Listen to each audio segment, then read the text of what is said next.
Dairy protein గురించి మీ అభిప్రాయం ఏంటి? పన్నీర్. ఎందుకంటే ఇప్పుడు అందరూ ఈ కీటో డైట్‌లు లేకపోతే హై ప్రోటీన్ డైట్‌లలో వెజిటేరియన్స్‌కి ఇచ్చేది పన్నీర్. పన్నీర్ మంచిదా? టోఫు మంచిదా? మంచి గడ్డ పెరుగు మంచిదా? See, I tell you, milk మీద I'm one person who is against milk. So దట్కి నాకు చాలా క్రిటిసిజం కూడా ఫేస్ చేస్తాను నేను. పెరుగు కూడానా? నేనేమంటానంటే పెరుగు పర్వాలేదు, పెరుగు తీసుకోవచ్చు, మజ్జిగ ఈజ్ ఎ బెటర్ ఆప్షన్.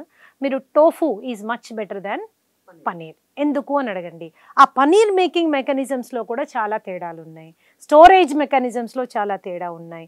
వాళ్ళు ఆల్రెడీ స్టోర్లో ఎన్ని రోజులు స్టోర్ చేస్తున్నారు, మనం ఇంటికి తెచ్చి ఎన్ని రోజులు స్టోర్ చేసుకుంటున్నాం అనేది ఒకటి.